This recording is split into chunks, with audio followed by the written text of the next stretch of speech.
Today is a Saturday. We're sweat to death. Okay. Today is a Saturday, March 1st, 2025. This is my first of probably many recordings on a series that I'm starting. I am a legal advocate. I am a researcher. I've been in the legal field since 2011. And in this capacity, I feel that it's necessary, if I'm going to continue to operate appropriately as a legal advocate, that I start to advocate for myself and also advocate for my daughter. For those of you who don't know, my name is Casey Anthony. My daughter is Kaylee Anthony. My parents are George and Cindy Anthony. This is not about them. This is not in response to anything that they have said or done. That's not to say that I'm not going to respond at some point to some of the things that they have said and done. The whole point of this is for me to begin to reintroduce myself. I'm doing this both personally for me, but in a professional capacity.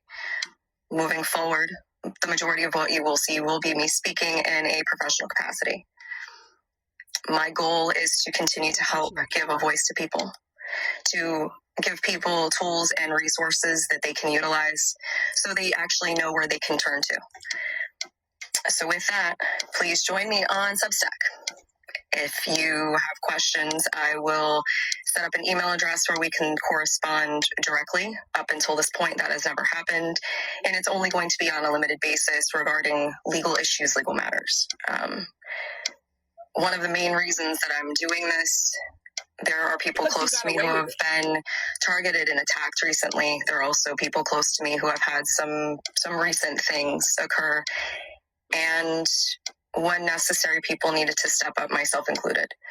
So as a proponent for the LGBTQ community, for our legal community, women's rights, I feel that it's important that I use this platform that was thrust upon me and now look at as a blessing as opposed to the curse that it has been since 2008.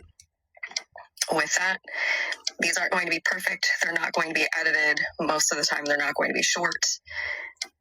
But I am proverbially standing in the light, embracing this piece, still going to keep my privacy intact. So you will get very comfortable with my car, and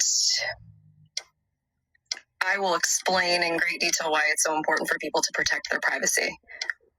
It's not just important to public figures, it's even more important to private individuals. And with the current climate in our country especially, it's that much more important, which is why I am utilizing the Substack platform. Yes, I am advertising this and publishing this on TikTok, possibly also through other meta platforms, but my intention is to separate from that and showcase even more why Substack is such an important resource for people to utilize moving forward. Anyway, I appreciate your time, and we'll see how this goes. Imagine waking up and seeing Casey Anthony utilizing Substack and TikTok and saying that she's going to use other meta platforms to be a legal advocate for LGBTQ plus community, that she is going to be somebody who is going to speak out and defend herself and her daughter. Casey, you don't get to do that anymore. When you fall asleep all day long because you were partying all night and your daughter wanders off and she passes away, that is homicide by negligence. You are the only person that is supposed to be awake watching your baby and keep her alive. And the only reason why you threw your dad under the bus was because your dad was the person that knows you were the last one with her. And that is just absolute. After the Peacock documentary, people were like, nope, we're done. Why is anybody giving a platform to somebody who took the life of their own infant daughter? You're the one person on the planet that is worse than Gypsy Rose Blanchard. Yeah, and I'm going to say it. Casey Anthony is the one case that really pisses me off, because we all watched Dr. G's, the medical examiner, her testimony. There is absolutely no circumstance whatsoever for a child's body to be found with duct tape over the mouth. Only in the event of a homicide does that happen. Nobody panics and stages something like that. If there's an accident with the pool, any normal mother would call 911 in hopes that something can be done, that resuscitation can happen. The reason why you didn't is because you know you're responsible because you were not awake watching her. But that also doesn't go to the fact that there was visible signs that it was not an accidental drowning. That she had duct tape over her mouth and her airway was intentionally blocked so she could not breathe. Was it because you were mad that you were trying to sleep at 3 o'clock in the afternoon and the baby did not want to? And you reacted out of anger? That's what I believe happened. But now she's going to come out and be a legal advocate. Oh, where did we hear that before from a sociopath? Yeah, she's going to be an advocate. She's going to help all these people. And she even throws in lesbian, gay, transgender, questioning community, bisexual community. Why? Because for whatever reason, she's going to use them as some kind of armor, some kind of shield. For I'm doing this for them. No, you just clearly said you're doing it for yourself. Don't sit here and try to hide behind any kind of movement. Don't sit here and try to say that, oh, these people, this whole community of people is being harmed because of this. So now I have a duty and a responsibility to come forward. After you just gave us an entire 3-minute long speech about how you want to be an advocate, but you're going to be unfiltered. You know what, Casey? How about you come completely unfiltered? By starting with the truth. Not where the truth lies in your funny little weird head. How about the full truth about what really happened? About how your mom was at work and your dad had a new job and how you were out partying all night. You come home, you go to sleep. Your daughter is in the bedroom with you and your dad was the last person to see you with her alive.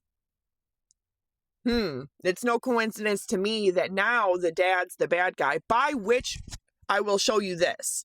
If you are not familiar, George and Cindy Anthony did a lie detector test with 2 former FBI agents, and they passed.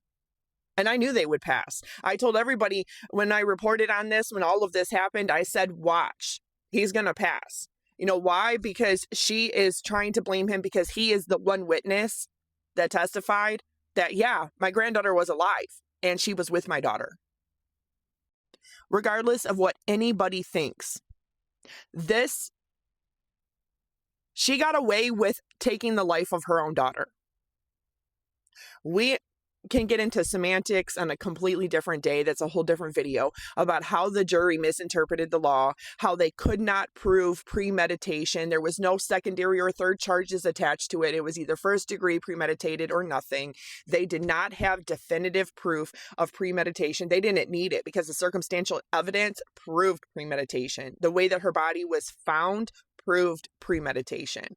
They did not need to have samples. They did not need to have tissue samples. They did not need to have urine. They did not need to have skin, all of that because she was for 5 months in the Florida heat.